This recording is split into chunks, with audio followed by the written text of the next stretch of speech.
Por favorzinho. Então, gente, a gente vai responder a questão da turma 42 e algumas da 43. Alguém, por acaso, já leu o capítulo 19?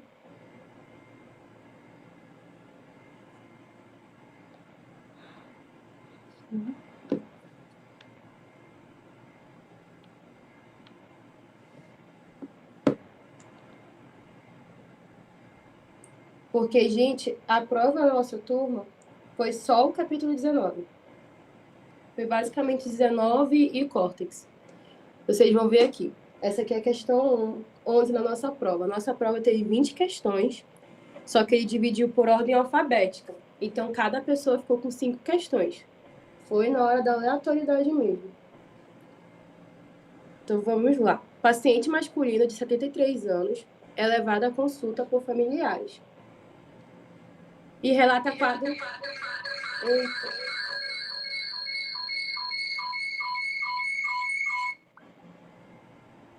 Perdão.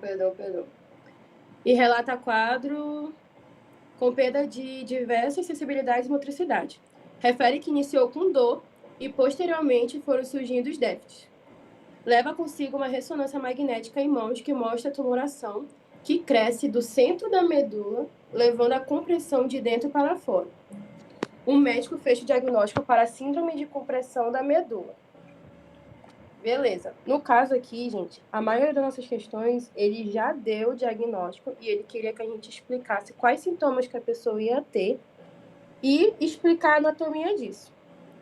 Aí ele até bota, descreve os sintomas, o paciente relatou ao médico correlacionando com a neuroanatomia funcional. Aí ele dá uns exemplos para te guiar, para falar sobre tratos, fascículos, fibras, leminísticos e funículos. Beleza, eu dei uma pesquisada aqui para vocês terem uma ideia do que seria essa síndrome de compressão medular. Vai ser assim, vai ter um tumor que vai crescer ali ao redor da medula e ela vai fazer com que ele fique estreito, que nessa imagem aqui. Isso daqui eu tinha visto na internet que são diferentes níveis de compressão da medula. Esse daqui é o que está mais avançado. Então, o que vai acontecer? Essa questão aqui, gente, ela está bem aberta mesmo. O meu colega que eu peguei essa questão, ele tirou 1,5. Validou essa questão. Mas o que aconteceu? Ele só colocou basicamente 2 tratos. Eu acho que o professor queria aqui é que você falasse tudo, você realmente detalhasse e explicasse a medula. Então, eu coloquei aqui essas fotos do Machado, e aqui era muito aberto, vocês poderiam muito bem falar, a pessoa vai ter problema na motricidade voluntária, na musculatura distal, por quê? Vai comprimir o trato córtico-espinhal lateral. Aqui é para vocês falarem tudo mesmo. Falar dos tratos, se puder explicar. Fala que as vias descendentes, elas são divididas em sistema lateral e medial. Aí falava cada uma e dava bem rápido, assim, a função dela. Essa questão que ele queria era basicamente isso. Vocês entenderam, gente? Vocês têm que saber as funções de todos os tratos que tem na medula. Alguma dúvida?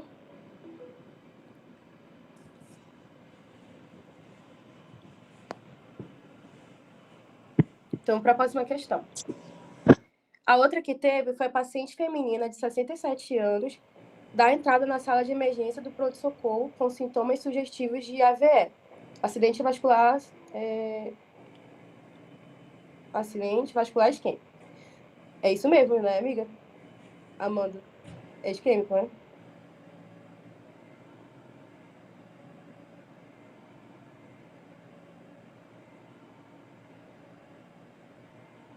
São realizadas medidas de suporte e realizados diversos exames que, associados com os achados clínicos, fecham para o diagnóstico de lesão da ponte do nível de emergência do nervo trigêmeo. Gente, para vocês fazerem essa prova de neuro, vocês têm que ler todo o capítulo 19, saber o nome das doenças, porque lá tem algumas síndromes diferentes, tipo o Verber, todas essas síndromes. E lá, essa questão e a primeira, essa 11 e a 12, é tudo do capítulo 19. Tem lá uma parte mais alta, falando justamente sobre isso, lesão na ponte do nível lesão na ponte. Aí ele fala que lá sai esse nervo trigêmeo. Aí o que ele vai pedir, o professor pediu? Descreva os sintomas que surgiram no paciente correlacionando com a neuroanatomia funcional. Aí, de novo, trato, fascículo, fibra, leminismo e funículo. Então, a imagem que a gente tem lá dessa ponte é isso aqui.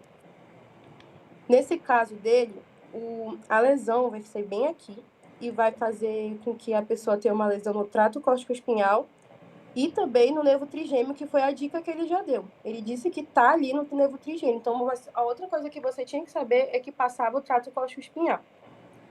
Então, qual vai ser os sintomas que a pessoa aqui vai ter? Se é na ponte, ela ainda não passou pelo bulbo. Então, os sintomas que essa pessoa vai ter vai ser o nado contralateral, certo? A ponte, ela está antes do bulbo, mais acima. Então, o sintoma que ela vai ter da motricidade dela de hemiplasia vai ser contralateral, isso no córtico espinhal.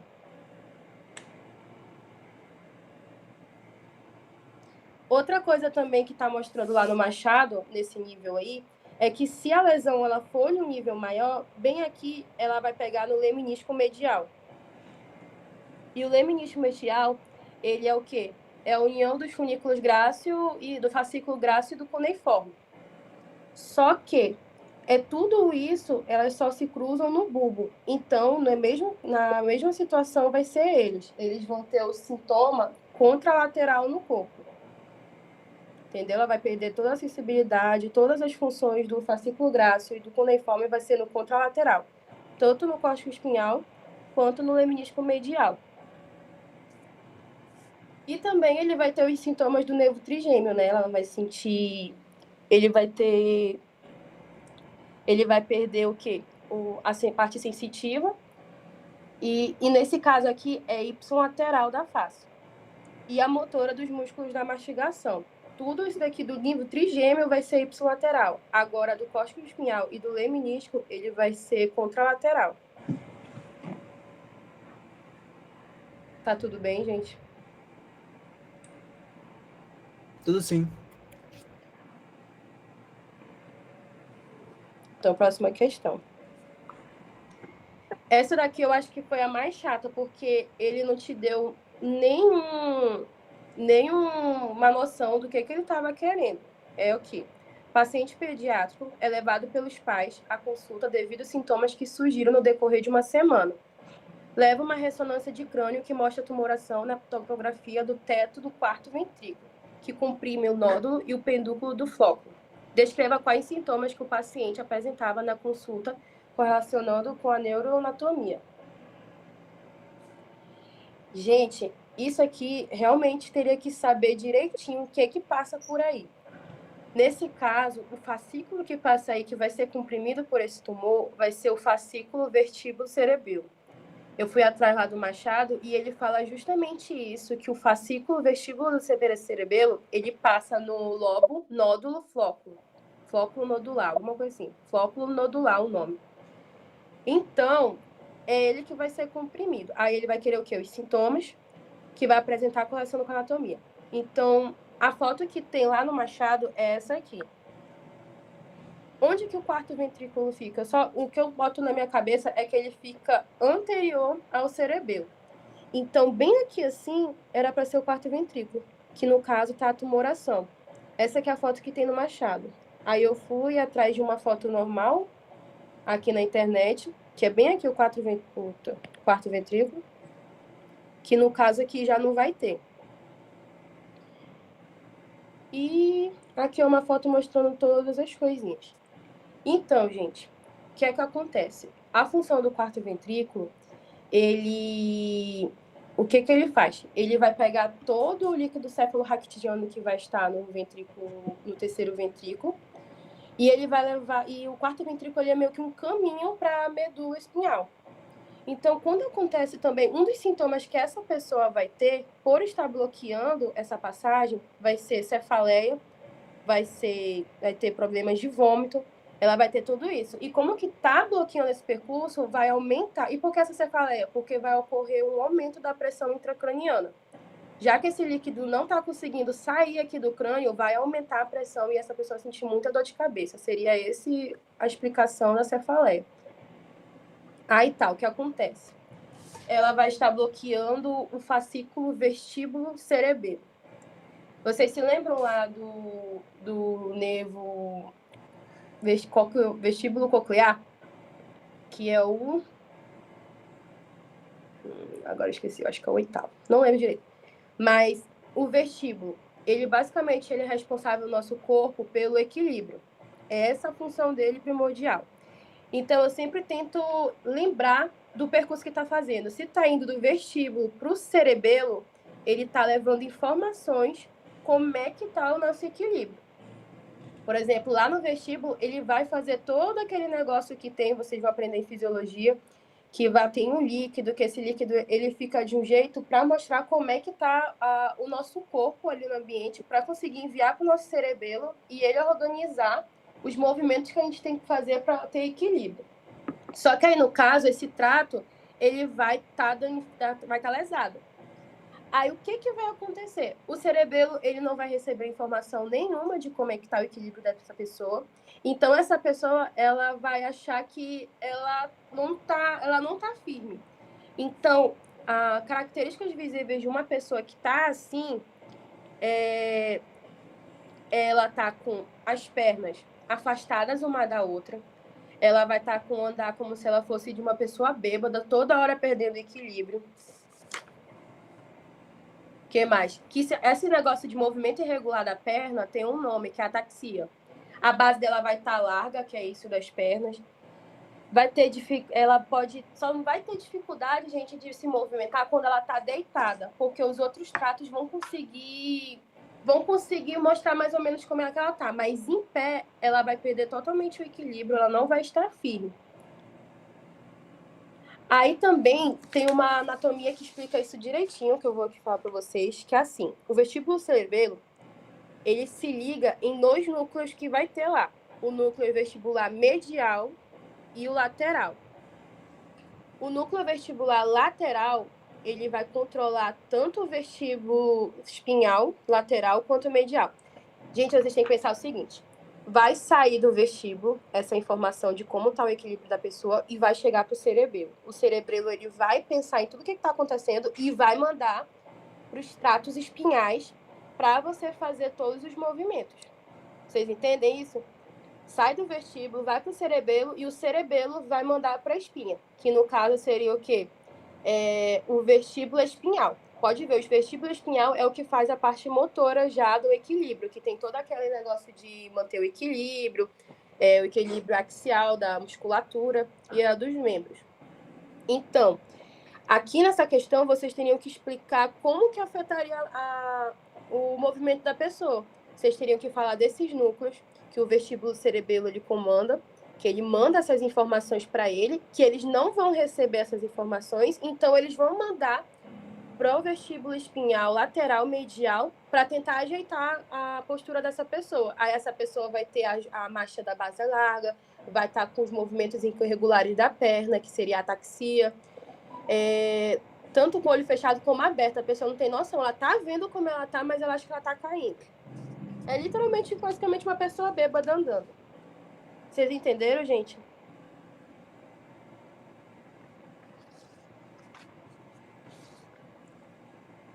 Tudo certo?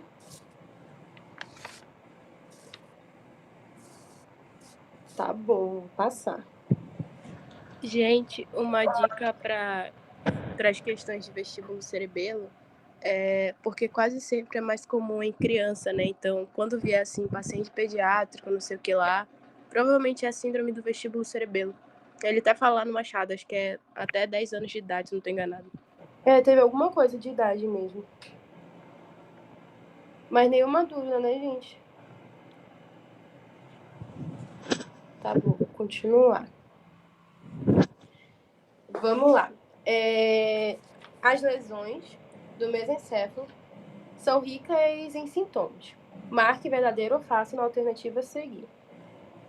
Nas lesões de base do pedúnculo cerebral, a presença de hemiparesia do lado ipsilateral à lesão. Então, gente, como que está superior ao bulbo, ele ainda vai ser cruzado. Então, vai ser contralateral. Sempre tenho isso em mente. Se a hemiparesia, ele está falando do córtico espinhal. Então, em cima do bulbo, vai ser contralateral. Não esqueçam isso. Aí, a outra. Nas lesões do tegmento do mesencéfalo, resulta a anestesia da metade oposta do corpo, inclusive da cabeça. Certinho. A outra ocorre a midríase. Então, isso daí é uma coisa que vocês têm que saber direitinho, o que tem em cada parte do tronco encefálico. Nessa parte aí também que eles estão falando do mesencéfalo, lá vai ter também o nervo oculomotor. E o nervo oculomotor é responsável pelo músculo dilatador da pupila. Então, no caso, como que vai estar afetado por causa dessa lesão, vai ficar toda hora dilatado. Midríase é porque está dilatado. Aí o outro, os pacientes apresentam ptose palpebral. Mesma coisa, por causa do óculo motor. Ele também é responsável pelo músculo levantador da pálpebra. Então, essa pálpebra dele vai ter a caída, que se chama ptose palpebral.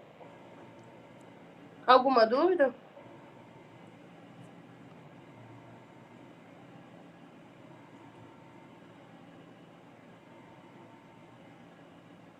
Beleza.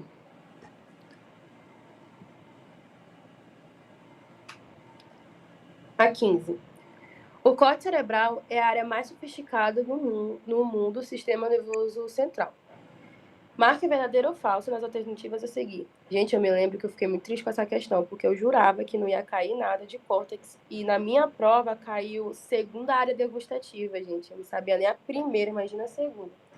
Então, tentem fazer uma tabelinha de cada área e onde fica. Por exemplo, essa daqui.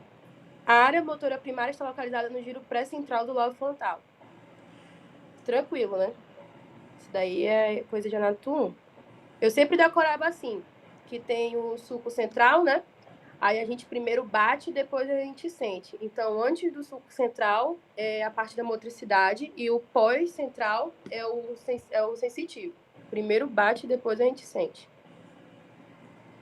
Aí a outra. A área motora suplementar e pré-motora se localizam logo à frente da motora primária no lobo frontal. Esse daqui meu colega errou. Essa daqui é a falsa. Isso daí tá lá no capítulo de córtex, gente. Então, essa daí é o seguinte. Essa área, olha como é que tá lá nesse capítulo. Pré-motora localiza-se no lobo frontal, adiante da área motora primária 4 e ocupa toda a extensão da área 6 de Brodmann. Situa na face lateral do hemisfério. E a suplementar situa-se na face medial do giro frontal superior. Então, no caso, isso daí ela tá bem erradinha mesmo. Bem errada mesmo, tinha que saber. A outra, o olfato é a única via que não passa pelo tálamo. Isso daí eu também não sabia, fui lá no capítulo de tálamo e ele deixa bem explícito isso, que o olfato é a única que não passa pelo tálamo. O olfato, então, ele chega direto no córtex cerebral, saindo do nariz, ele já vai pro córtex, ele não passa pelo tálamo. Aí a última. A área auditiva primária se localiza no giro temporal superior, que é falso, né? Ela se localiza no giro transverso anterior. Então, galerinha, façam uma tabela dessas áreas que vai cair. Caiu uma questão em cada prova sobre áreas. Próxima questão. Paciente masculino de 67 anos dá entrada no pronto-socorro com quadro sugestivo de lesão de mesencéfalo. Após a avaliação e realizado exames de imagem, o médico emergencista define como diagnóstico a síndrome de Verbe, lesão da base pendular cerebral. Descreva os sintomas que o paciente apresenta e correlacione com a neuroanatomia funcional. Aí aqui vai ter o trato, vai querer tudo isso, né? Então, alguém quer responder, tentar responder isso aqui? Sabe o que passa lá na base do pedúnculo cerebral?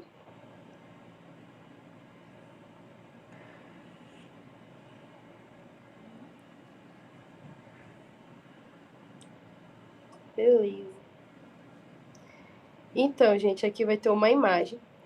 Aí aqui ele fala direitinho, né, que é o lado direito que nos interessa. Esse lado aqui é o que nos interessa, que é uma lesão na base do pedúnculo cerebral. Vocês têm que ver a imagem, gente, e tentar associar para quando vocês verem isso. Ou façam um esqueminha para se lembrarem de tudo. Aqui, vocês têm que saber, entendeu? Se for uma lesão em tal nível, tem que saber o que tá lá e o que vai afetar. Por exemplo, se ele tivesse falado que era uma síndrome de Benedict, que era bem aqui, seria outras coisas que seriam afetadas. Então, vocês têm que saber direitinho aonde fica essas estruturas para quando ele der uma lesão no tronco cefálico, vocês saberem o que passa lá para vocês falarem os sintomas. Nesse caso aqui vai ter o trato córtico-espinhal, córtico nuclear e fibras do nervo locomotor. Então, vamos lá. Essa pessoa, ela vai ter uma impossibilidade de mover um bulbo ocular para cima, para baixo e para a direção medial, por causa do óculo motor. O óculo motor, não se esqueçam, ele é responsável pelos músculos reto superior, ou seja, ele não vai conseguir levantar esse olho, nem abaixar, porque ele é o reto inferior. E ele ainda também é responsável pelo reto medial. Então, se o reto medial tá lesado, não vai conseguir se mexer, essa pessoa ela vai ter um estrabismo. Ela vai ter um estrabismo divergente, já porque como que o medial não vai conseguir fazer o balanceamento com o lateral, o olho dessa pessoa vai puxar para o lado, puxar para fora. Então, ela vai ficar com um estrabismo divergente. Outra, ela vai ter uma diplopia também. Por quê? Se, digamos, ela só lesar um lado só esse lado direito, não o esquerdo, então só um olho dela que vai estar desviado desse jeito. Então, o outro olho vai estar normal e ela vai ter uma visão desfocada. Ela vai ter visão dupla, que é a diplopia. Vai ter a pitose palpebral também, que a gente viu, que ela é responsável. E a dilatação da pupila pela midríase, que se chama midríase, né? Deixa eu ver, acho que é isso. Aí também vai ter que falar do córtico espinhal e córtico nuclear, né? Que essa pessoa vai ter os sintomas, hemiplegia ou hemiparesia, do lado contralateral. Do lado contralateral.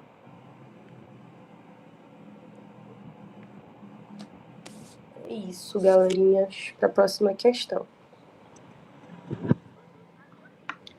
Paciente idosa, de 73 anos, vai à consulta médica devido aos sintomas que surgiram há uma semana. O médico avalia os exames de imagem que foram levados pela paciente e realiza diversos testes durante o exame físico. O diagnóstico é de AVE, que acometeu a base da ponte, levando à síndrome de Miller-Gubler. Descreve os sintomas que o paciente apresenta e correlacione com a neuroanatomia funcional. Então, vamos lá. Aqui a gente tem uma imagem. Tudo isso é lá do Machado. Bem aqui ela vai ter uma lesão. E aqui ele mostra direitinho quais são os tratos que vão estar passando.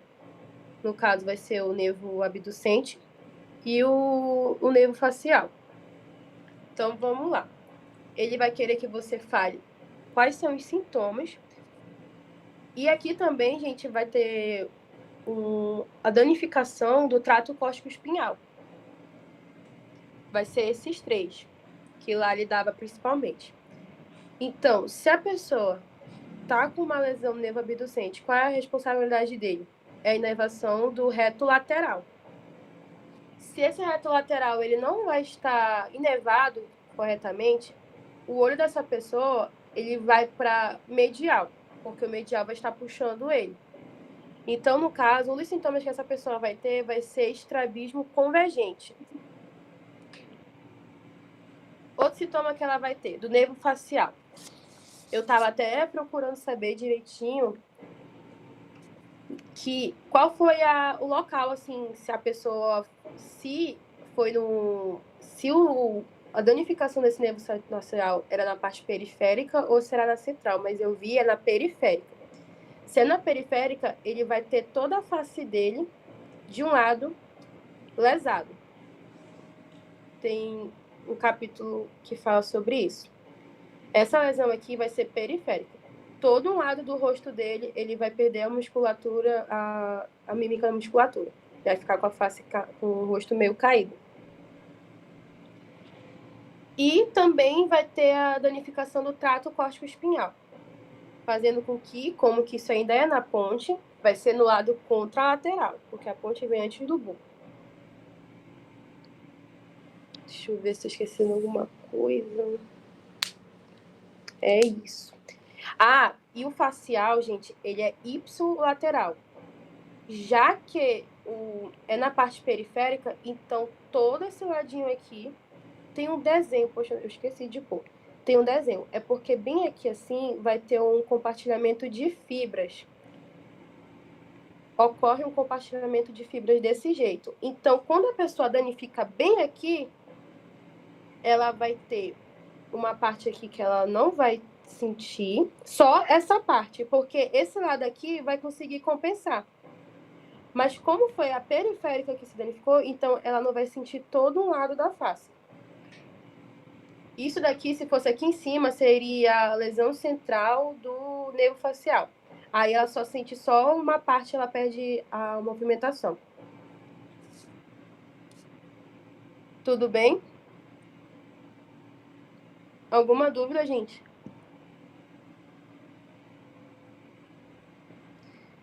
Outra coisinha que eu esqueci, acho que eu não falei. O abducente, nesse caso, ele vai ser ipsilateral.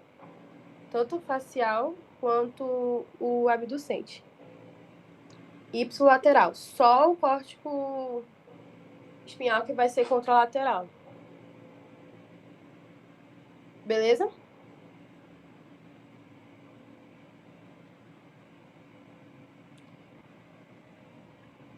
Então, aqui. Gente, só ver um negócio. Então, aqui, essa questão aqui basicamente foi só sobre circuito motor. Tem uma parte lá direitinho. Eu pelo menos até agora só vi assim mesmo que eles cobraram foi circuito motor, de tu ter que entender para responder. Essa primeira. No circuito motor dos núcleos da base, temos a via direta e indireta. Verdadeiro. Lá no Machado, eles têm duas imagens assim. Essa aqui é da 4ª edição, que ela tá um pouco mais diferente da terceira.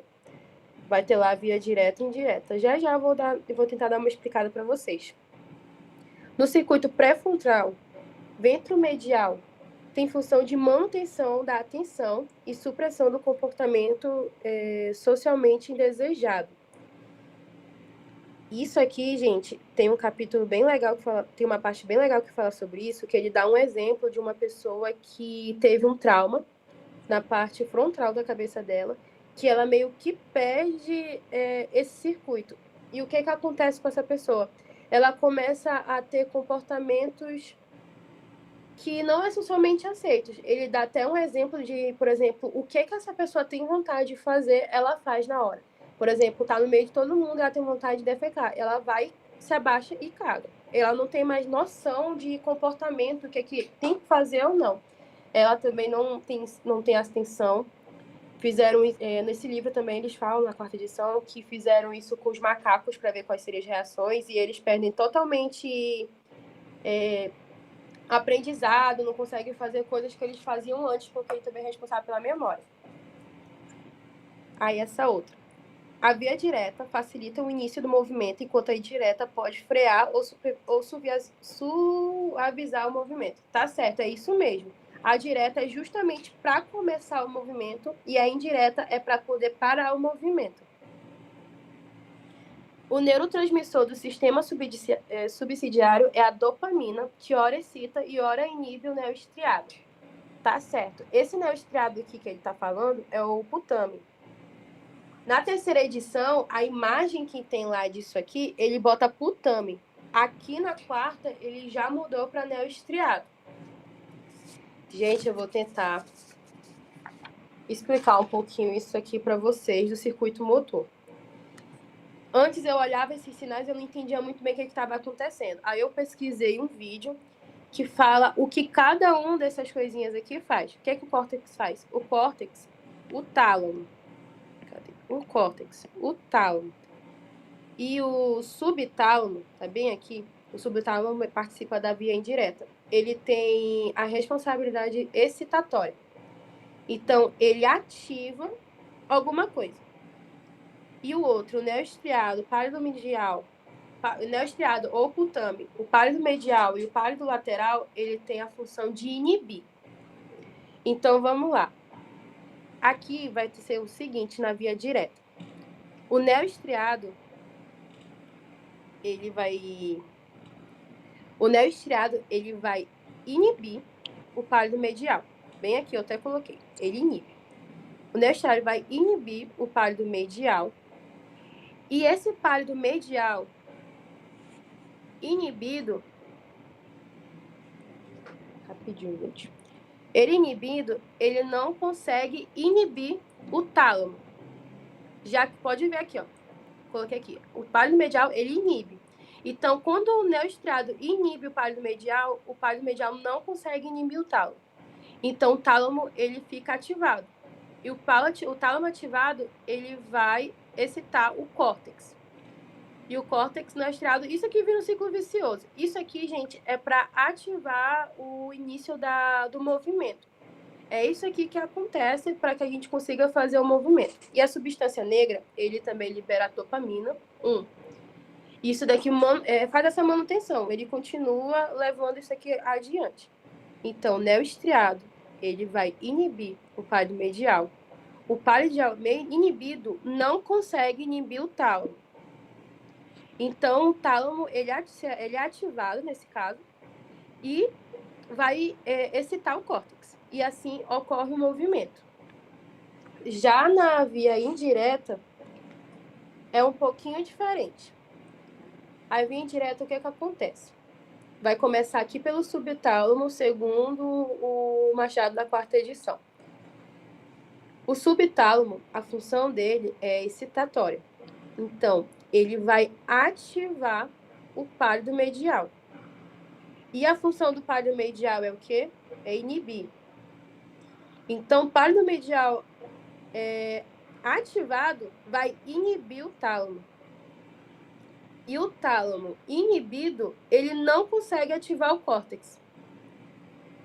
Por isso que é meio confuso. A gente tem que ver que esses mais aqui, eles não estão falando o que está acontecendo. É meio que o tálamo faz no córtex. O tálamo, ele ativa o córtex, mas aqui ele não vai ser ativado.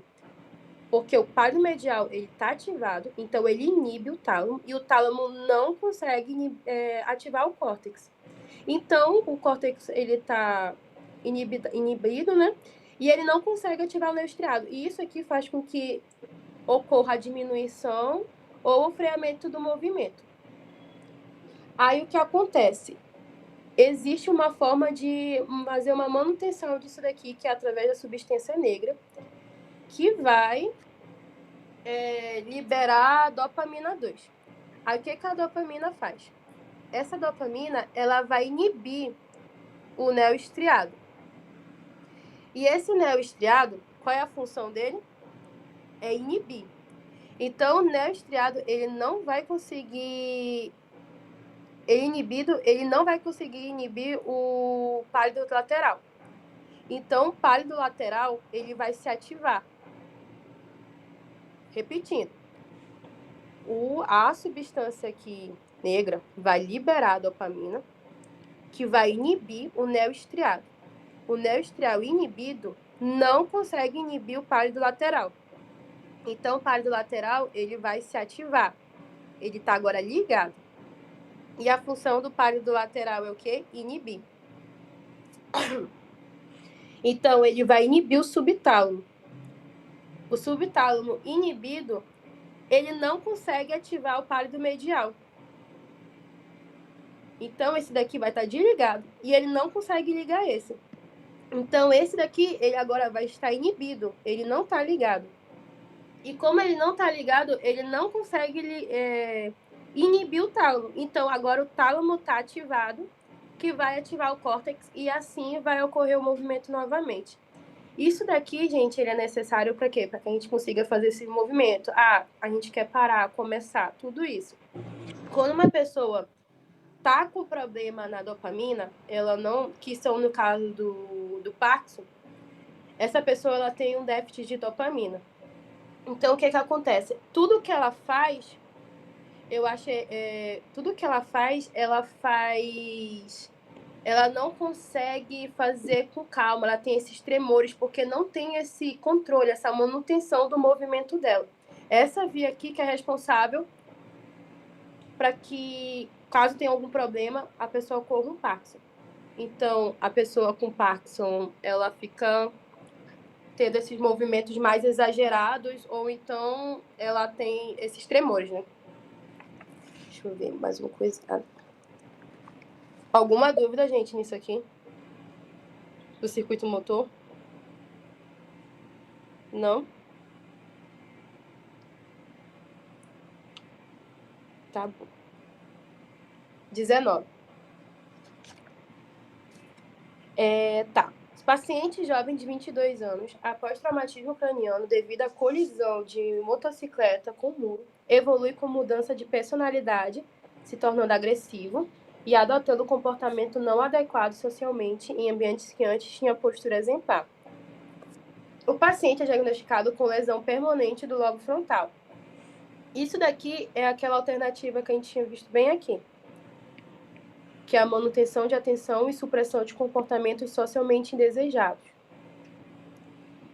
Então, ele aqui deu uma dica para vocês, ele está falando, né, o que aconteceu, essa pessoa se bateu, teve um traumatismo craniano e agora ela está diferente. Ela mudou a postura dela para o que ela tinha antes. Então, aqui está pedindo o quê? Que você descreva os sintomas que o paciente apresenta e correlacione com a neuroanatomia funcional. Então, o que vocês poderiam falar aqui de anatomia? Vocês vão ter que falar que isso daí é o giro pré-frontal, né? Que ele é responsável por isso. E aí, a gente vai ter o... Eu não botei imagem. Opa, perdão. Então, o que vai acontecer? Aqui vai ter um outro circuito. E esse circuito também é responsável por essa manutenção. Aí, o que acontece? Vai ter o núcleo caudado, que se projeta para o globo pálido.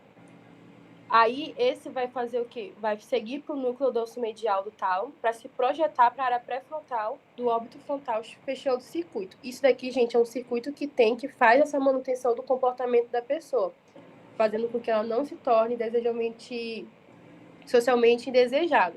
E também faz a manutenção da atenção. Aí, o que acontece? Isso faz o quê? O processamento das emoções, supressão de comportamentos indesejados e manutenção da atenção. Que mais? Que é isso, gente. Teria que ver direitinho essa parte no livro para vocês saberem explicar esse circuito. Porque de sintoma mesmo que a pessoa vai ter é isso. Ela não vai ter muita atenção, ela vai ter esses comportamentos indesejados e ainda vai ter problema no processamento das emoções dela. Ela fica uma pessoa apática. Ela não está sentindo nada, está acontecendo as coisas ao redor dela e ela não consegue processar o que está acontecendo. E a última questão. Como eu falei, gente, essa aqui que foi a questão da minha prova. Aquela outra lá, apareceu o negócio da área cultura primária, tudo mais, e a minha aqui caiu logo aqui, a hora gustativa secundária, não sabia nem para onde ir. Então, vamos lá. A área gustativa secundária está na região óbito-frontal da área pré-frontal. Isso aqui, gente, é verdadeiro. Foi essa questão que meu colega errou. Isso aqui é verdadeiro. Realmente, esse é o local da área gustativa. Ele deve ter sido levado ao erro, porque isso aqui, essa região frontal da área a óbito frontal da área pré-frontal, é isso, né? Da regulação das emoções, do processamento das emoções. Então, aqui, ele meio que pensou que, se a região óbito frontal da área pré-frontal é responsável pela supressão das emoções, manutenção da atenção, então não era gustativo secundário, mas no caso era mesmo. Isso mostra no 4ª edição do Machado. Ele até fala que é uma coisa recente que descobriram. Aí a outra. A área somaestésica primária está localizada no giro pós-central. Correto, né? Primeiro a gente bate, que a motricidade é o pré-frontal, e o pós-central é a somaestésica, que a gente sente. A outra. A área visual secundária estão distribuídas no lóbulo parietais e temporais. Está correto também. A área anterior da linguagem, conhecida como área de Broca, é responsável pela programação da atividade motora relacionada com a expressão da linguagem. Sabe como que eu aprendi isso aqui? Eu pensei o quê? Por causa que eu ficava com dúvida quem ficava anterior e quem ficava posterior, né? Aí eu fiquei, poxa, Broca, que é responsável por falar mesmo, ela fica antes, ou seja, a gente primeiro fala, depois a gente pensa no que falou. Então, a área de Broca fica na anterior, a gente fala, depois a gente pensa no que falou, que é de Wernicke, que é meio que entender a linguagem, sabe? Então, é isso, gente. Como vocês viram, essa maioria dessas questões de verdade, gente, as respostas estão no capítulo 19. Lá tem vários casos clínicos de lesões que vocês têm que saber, de verdade. Aquilo ali vocês têm que estar sabatinado. Cada lesão em cada canto, quais são os nervos, quais são os tratos que vão afetar, e vocês teriam que saber dizer os sintomas.